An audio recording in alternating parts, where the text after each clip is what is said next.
मित्रांनो, आता आपल्याला बघायची दुसरी पंचवार्षिक योजना.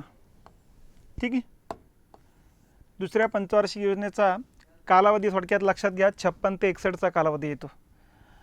ठीक आहे. पहिला मुद्दा. दुसरा मुद्दा जो आहे, मुख्य भर दिलेला आहे या पंचवार्षिक योजनेमध्ये अवजड आणि मूलभूत उद्योगावर भर दिलेला आहे.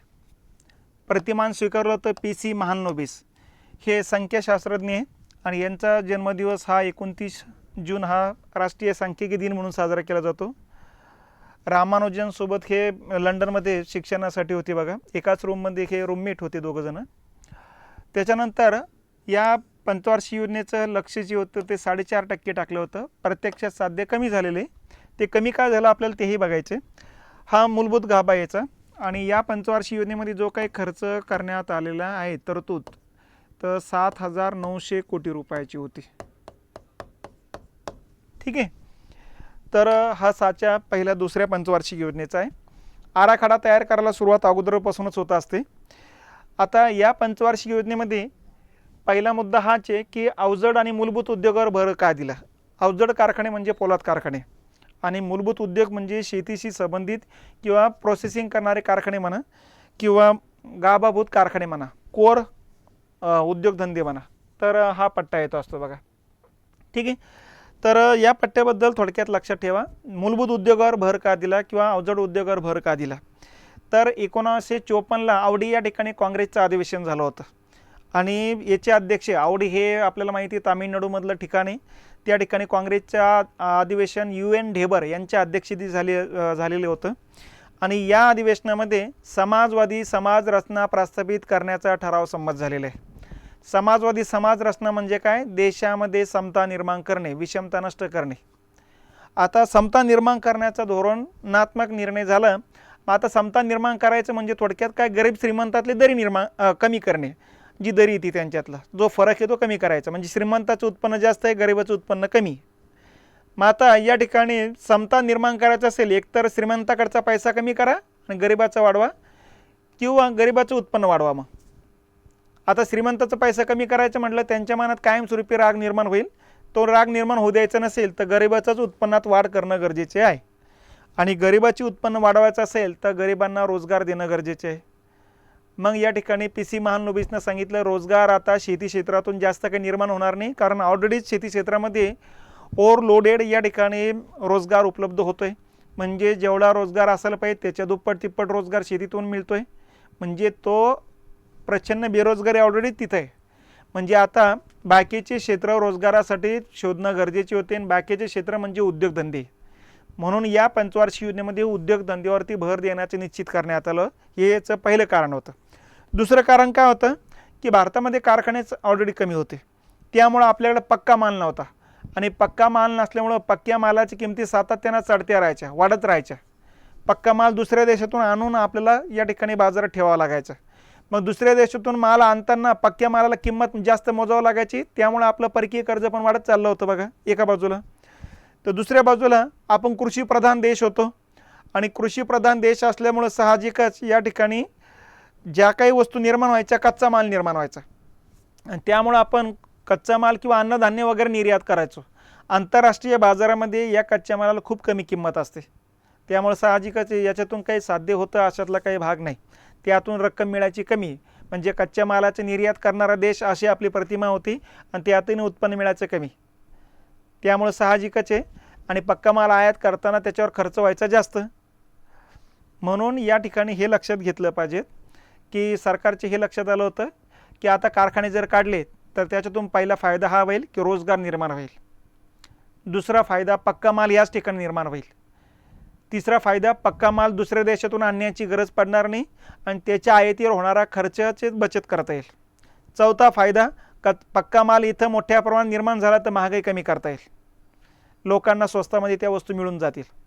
पाचवा फायदा इथल्याच कच्च्या मालावर प्रोसेसिंग केल्या गेल्यामुळं पक्का माल आपण निर्यात करायला सुरुवात करू आणि पक्का माल निर्यात करून जास्त रक्कम कमावता येईल. ठीक आहे. त्याचबरोबर पक्का माल निर्माण करण्यासाठी जे कारखाने आहेत ते कारखाने निर्माण करण्याकरता मग आपण वीज निर्माण करू, रस्ते निर्माण करू, धरणं निर्माण करू आणि याचा सामान्य लोकांनाही फायदा होऊन जाईल आणि त्यातून रोजगार पण निर्माण होईल. आणि अशासाठी या ठिकाणी मग दुसऱ्या पंचवार्षिक योजनेमध्ये मूलभूत उद्योग आणि जड उद्योगावर भर देण्याचं जाहीर करण्यात आलं आहे आणि हे सगळं पी सी महालनोबिस यांच्या विचारानुसार करण्यात आलं आहे, म्हणून प्रतिमान पी सी महालनोबिसचं स्वीकारण्यात आलं आहे बघा. तर अशा पद्धतीने ही 7,900 कोटीचा प्लॅन आहे दुसरी पंचवार्षिक योजना. कालावधी आपल्याला माहिती आहे 56 ते 61चा कालावधी येतो आणि यामध्ये आर्थिक लक्ष्य टाकलं होतं 4.5%, प्रत्यक्षात साध्य झालं 4.1%.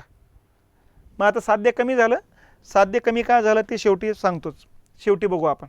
मग आता या पंचवार्षिक योजनेमध्ये जे टार्गेट ते साध्य करण्यासाठी कोणते धोरणात्मक निर्णय घेतले, कोणत्या योजना लागू केल्या, कोणते कार्यक्रम लागू केलेत. यामध्ये सगळ्यात पहिला म्हणजे कुटुंब नियोजन कार्यक्रमाचे कुटुंब कल्याण कार्यक्रम असे नामकरण करण्यात आलेले. हा पहिला नियम या ठिकाणी लक्षात घेतला पाहिजे. लक्षात कुटुंब नियोजन कार्यक्रम 1952चा आहे, आपण पहिल्या पंचवार्षिक योजनेमध्येच बघितलेलं आहे. इथं सरकारच्या लक्षात आलं आहे की लोकांच्या मनामध्ये या कार्यक्रमाबद्दल थोडी नाराजी आहे, म्हणून मग त्यांनी नाव बदललं आणि कुटुंब कल्याण केले. म्हणजे जेणेकरून कुटुंब नुसतं नियंत्रित कुटुंब करण्यासाठी आमचा कार्यक्रम नाही, तर कुटुंबाची देखभाल करणारा सुद्धा हे आमचा हा कार्यक्रम आहे. तर कुटुंब कल्याण कार्यक्रम असं नामकरण कधी केलं तर दुसऱ्या पंचवार्षिक योजनेमध्ये. त्याच्यानंतर रूरकेला येथे जर्मनीच्या मदतीने आणि दुर्गापूर येथे ब्रिटनच्या मदतीने व भिलाई येथे रशियाच्या मदतीने या ठिकाणी सार्वजनिक क्षेत्रातील पोलाद कारखाने काढण्यात आलेले. ठीक आहे. आता या ठिकाणी आपल्याकडे तंत्रज्ञान नव्हतं, म्हणून कोणाची तरी मदत घेणं गरजेचं होतं बघा. मग या वेगवेगळ्या देशाच्या मदतीतून आपण या 3 ठिकाणी कारखाने काढलेले आहेत. मग आता हे 3 ठिकाणं हे नेहमी लक्षात ठेवायचं. भारताचा डोळ्यासमोर नकाशानं छत्तीसगडमध्ये या ठिकाणी भिलाई येतं, ओरिसामध्ये रूरकेला येतं आणि पश्चिम बंगालमध्ये दुर्गापूर येतं. या 3 ठिकाणी पोलाद कारखाने निघालेले. भिलाईचा कारखाना जो आहे पोलाद कारखाना रशियाच्या मदतीनं आपण सुरू केलेला आहे. रूरकेलाचा त्या कालखंडात पश्चिम जर्मनी होता, पश्चिम जर्मनीच्या सहकार्याने सुरू केलेला आहे आणि दुर्गापूरचा ब्रिटनच्या मदतीनं सुरू केलेला आहे. अशा वेगवेगळ्या देशाच्या मदतीतून आपण हे पोलाद कारखाने काढलेले आहेत बघा. ठीक आहे. पहिल्या पंचवार्षिक योजनेमध्ये आवडी या ठिकाणी पोलाद कारखाना निघालेला आहे आणि या पंचवार्षिक योजनेमध्ये भिलाई, रूरकेला आणि दुर्गापूर या 3 ठिकाणी पोलाद कारखाने काढलेले आहेत आपण. तिसऱ्या पंचवार्षिक योजनेमध्ये रांचीला पोलाद कारखाना काढलेला आहे.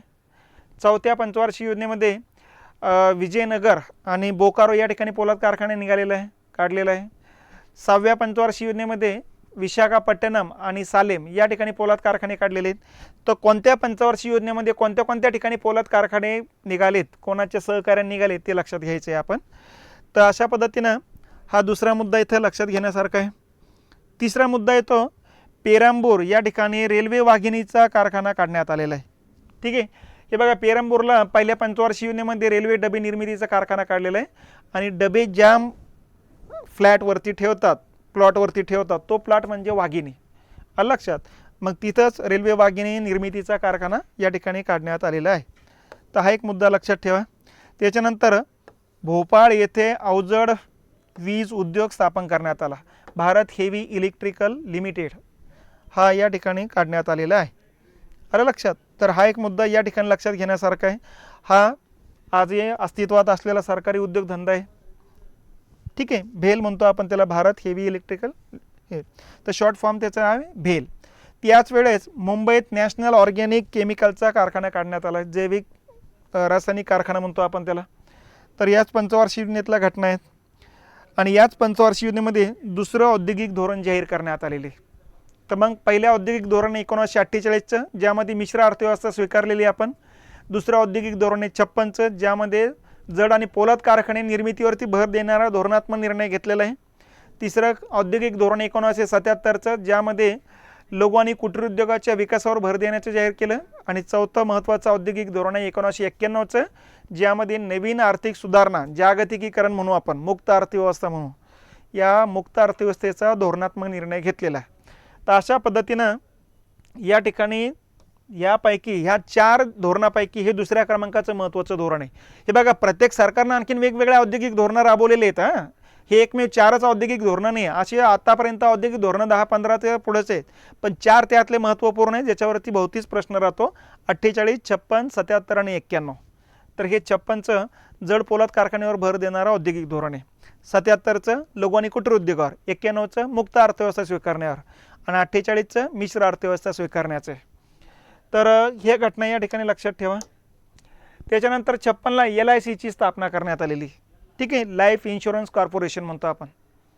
तर भारतातल्या 245 खाजगी विमा कंपन्यांचं राष्ट्रीयकरण केलं आणि यातून एकच विमा कंपनी सरकारनं काढली, त्याला म्हणायचं LIC.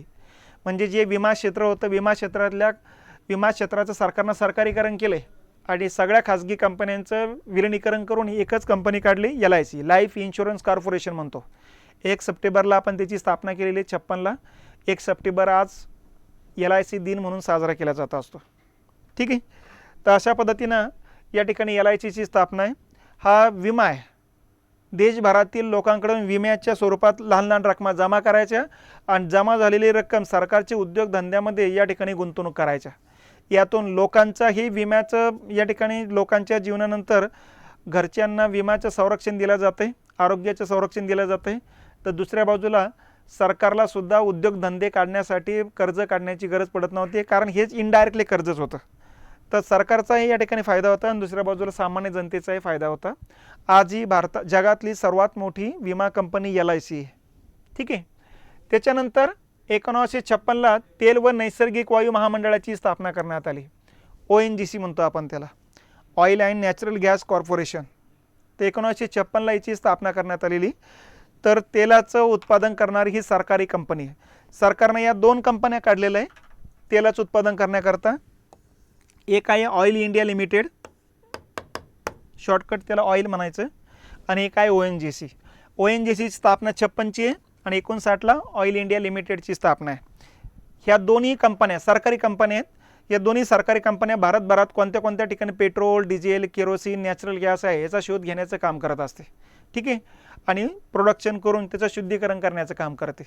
आणि यांनी तयार केलेलं पेट्रोल, डिझेल जे आहे, नैसर्गिक वायू, हे विकण्यासाठी मग परत 3 कंपन्या काढलेल्या आहे. भारत पेट्रोलियम, हिंदुस्तान पेट्रोलियम आणि इंडियन ऑइल.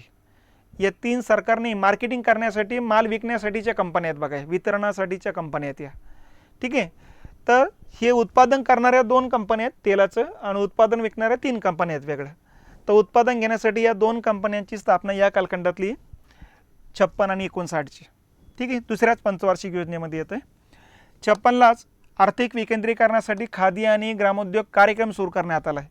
आपल्याला माहिती आहे 52-53ला आपण बघितलेलं आहे खादी आणि ग्रामोद्योग बोर्डची स्थापना आहे, मंडळाची स्थापना आहे. आता कार्यक्रम सुरू करण्यात आलेले आहे की या अंतर्गत एखादा या ठिकाणी खादी कारखाना निघत असेल तर त्यांना अनुदान देण्याच्या पद्धती सुरू करण्यात आलेल्या आहेत. त्याच्यानंतर याच पंचवार्षिक योजनेमध्ये नानगल येतं पंजाबमध्ये आणि रूरकेला आहे ओरिसामध्ये. या 2 ठिकाणी खत कारखाने सुरू करण्यात आले. ठीक आहे, कारण अगोदर एकच रासायनिक खत कारखाना होता, आता 2 झालेले आहेत बघा. तर अशा ह्या वेगवेगळ्या घटना घडामोडीचा हा दुसऱ्या पंचवार्षिक योजनेचा कालखंड येतो. मग दुसऱ्या पंचवार्षिक योजनेमध्ये आपण जे टार्गेट टाकलं होतं ते 4.5% लक्ष्य गाठण्याचं टार्गेट होतं. प्रत्यक्षात साध्य झालं 4.1%. आलं लक्षात? म्हणजे टार्गेट आपलं जेवढं टाकलं त्याच्यापेक्षा कमी साध्य झालं आणि ते म्हणजे जवळपास 0.4% कमी साध्य झालेलं आहे. आता का कमी साध्य झालं, अपयशाची कारणं काय, त्याच्या पाठीमागे 3 कारणं आहेत बघा.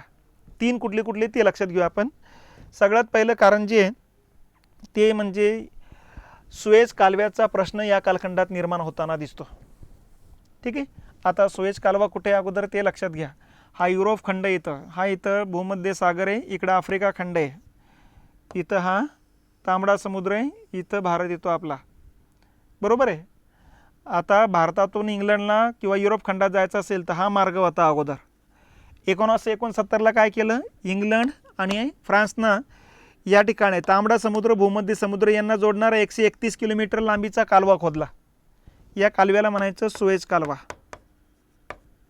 ठीक आहे, आणि मग भारताचा व्यापार या सुएझ कालव्यातून सुरू झाला युरोप खंडामध्ये. म्हणजे आपलं 1 महिन्याचं इंधन वाचलं, 1 महिन्याचा कालावधी वाचला. त्यामुळं भारतातल्या वस्तू इंग्लंडमध्ये, युरोप खंडामध्ये स्वस्तात विकल्या जाऊ लागल्यात, कारण खर्चच कमी झाला होता. तर अशा प्रकारचा हा सुएझ कालवा होता. आता हा सुएझ कालवा खोदला होता इंग्लंड आणि फ्रान्सच्या कंपनीनं आणि त्यांच्यावर मालकी त्यांची होती.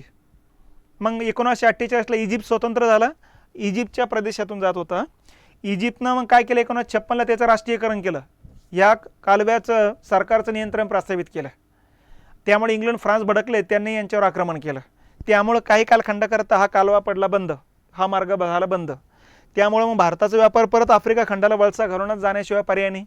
यातून मग वस्तू युरोप खंडात पोहोचता पोहोचता महिना जास्त लागू लागला, इंधन जास्त लागू लागलं, त्या वस्तूची किमती वाढवण्याशिवाय पर्याय नव्हता. मग वस्तूची किमती वाढल्या, त्यामुळे युरोपियन लोकांनी भारतीय वस्तूची मागणी कमी केली, त्यामुळं आपली निर्यात घटली आणि निर्यात घटल्या गेल्यामुळं या ठिकाणी परकीय गंगाजळी कमी पडली. मग सुएझ कालव्याचा प्रश्न पहिला मुद्दा येतो अपयशाच्या कारणाचं. दुसरं कारण आहे परकीय गंगाजळीत घट झाली आपली. लक्षात, कारण पहिल्या पंचवार्षिक योजनेमध्ये या ठिकाणी आपण बघितलेलं इंग्रजांनी दिलेली आपल्याकडची परकीय गंगाजळी आपण वापरली. आता आपल्याकडे परकीय गंगाजळी दुसऱ्या पंचवार्षिक योजनेमध्ये वेगवेगळ्या पोलाद कारखान्यासाठी वापरली, त्यामुळे परकीय गंगाजळी संपुष्टात आली. म्हणून हे सुद्धा अपयशाचे एक कारण आहे, परकीय गंगाजळीचा तुटवडा.